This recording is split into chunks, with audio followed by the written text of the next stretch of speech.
Welcome back. This is the last segment of Citizens Forum. Our guest in this segment is Will Smith, and we're going to be talking about consciousness. Will?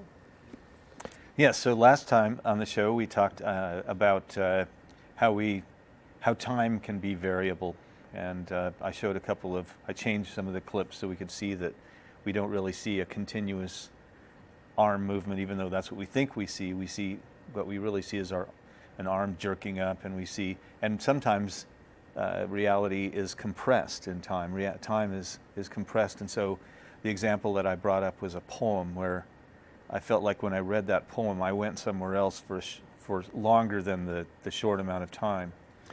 And so what I wanted to back off then and explain why I showed that, but also what I'm leading into is I want us to look at what we are programmed to perceive, which is consensus reality. We think that somehow we have to all agree on what we see in order for it to be valid. And if somebody, for example, shows us some buildings falling down, some planes crashing into it, we're all supposed to agree that what we saw is the truth. And so what I'm proposing is that in order for us to really get what's going on this planet right now, the rapid changes that we're all experiencing, instead of just trying to make it all fit somehow within the context of what we're used to, is that we actively try to see how other people see things as being somewhat different from our own. So I've started asking people if they see things that other people don't see, for example. And so when I was on vacation down in Arizona this last around Christmas time, I was speaking to a man who had some very interesting opinions on things, and so I asked him that question because I saw that he didn't participate in consensus reality the way everybody else does. And he said, yeah, I can show you that there are things that are around us they're unidentified flying objects. He said he used the term unidentified flying objects, not UFOs, not as if it was a spacecraft, but just something that is present in our surroundings and that we don't want to talk about. So we went out into the backyard and he just started scanning, and after I'd say about 5 minutes he said, now do you see something over there? There's something up there in the sky. And I looked at it and I couldn't see anything, but then when I turned my eyes to the side, I could see something. There was something shiny there, and I didn't get a good idea of how far away it was or anything. But I just think that that's a really interesting thing, because here again, we're trained to discount people who see things differently from the way we do. And so I think that part of our challenge as just being humans on the planet right now is to try to get that, to try to understand what's going on. Yeah. So a kind of lucky thing happened to me about 3 years ago. I got hit by a bus when I was riding my bike. Right. And after that, I really haven't ridden my bike even once since that accident 3 years ago. I could, but I just don't want to. So I started to walk. And the fact of walking has changed my consciousness. Right. And I now walk.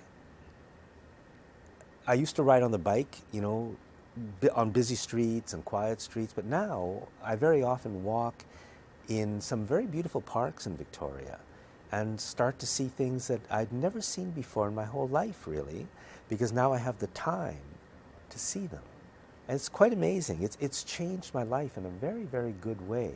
So that's changing your consciousness. So you're my consciousness has changed. You're adding to what I'm saying by just saying that you decided to change what you changed one behavior of your and I didn't behavior. Even decide. It happened. It just sort of, you did make a decision that you weren't going to ride a bicycle anymore, but you weren't deciding to change your consciousness. You were just deciding not to change your bicycle.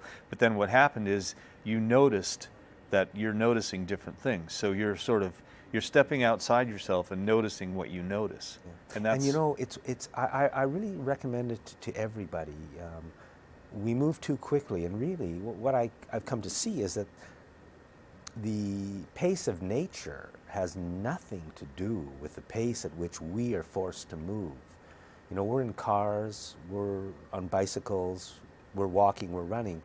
But nature moves at such a slow pace, and even to tune into it for just a few seconds is so peaceful and so, and I mean, nature has its violence, that's for sure. I mean, nature is, it's be eaten out there a lot, but still, it has a magnificence that I never really saw before.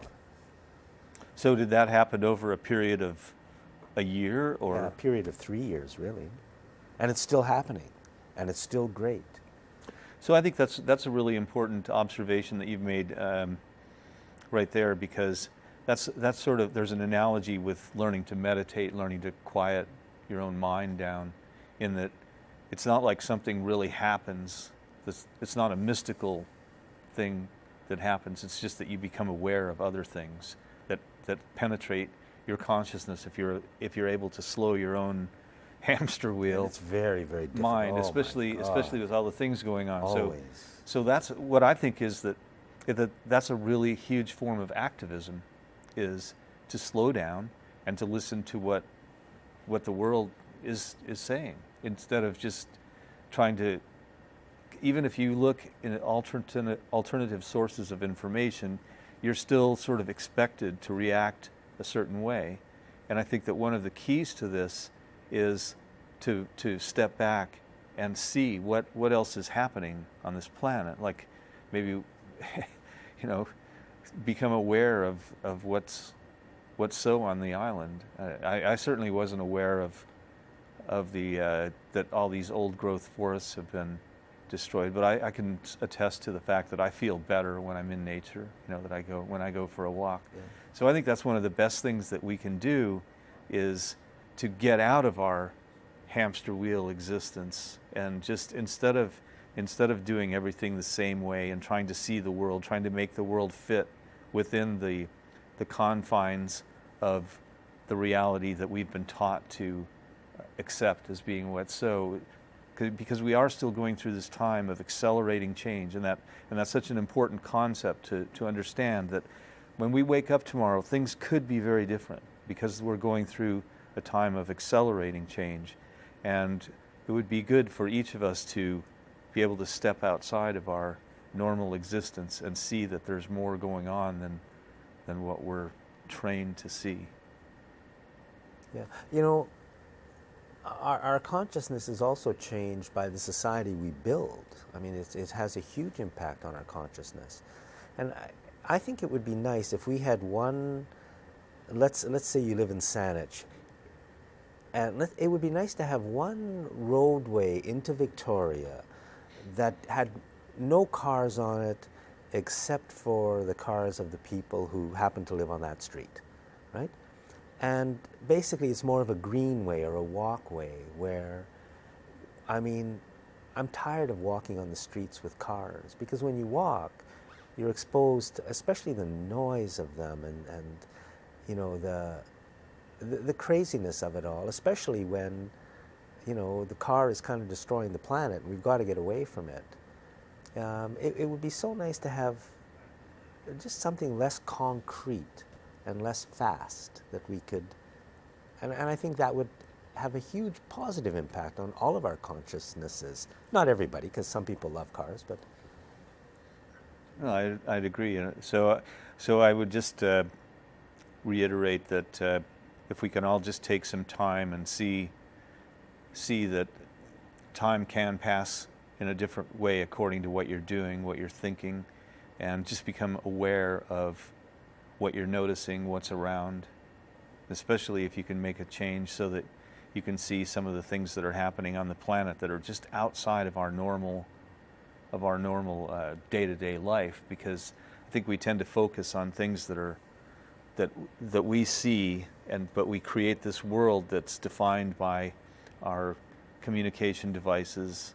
And so if we're able to step back and maybe walk on Dallas Road or something and see the ocean, feel the breeze there, and that will change our consciousness quite a bit, just to change what we're aware of. Yeah, and we should all have to work less and have a little more free time to do exactly those things. You know, the society that we live in doesn't allow for that. They want us to work more, and then they reap off the But we can rewards. make a small choice every day to do something a little bit different and to change that consciousness. Yeah. So what are some things we can do if we want to have a, you know, I don't know what term to use, better or more happy or whatever consciousness? I think one of the easiest things to do is to become more aware of what other people are thinking instead of thinking about what I'm going to say to somebody else. Be aware of what drives this person. What is this person concerned about? Instead of just assuming that we know. Yeah. And maybe even in having conversations, just slowing the whole thing down, and there's no rush, you know. Yes, that's true. Slowing down the rush is a big deal for me, because I spent so much time in my high-stress careers going after things that were probably not really even in existence, but just things that I was programmed to Yeah. to And want you to had do. high-stress careers. Yeah, I've had high-stress careers. So, but And Yeah. it's interesting that you came out of those high-stress careers looking at consciousness. yes. And yeah, it's interesting.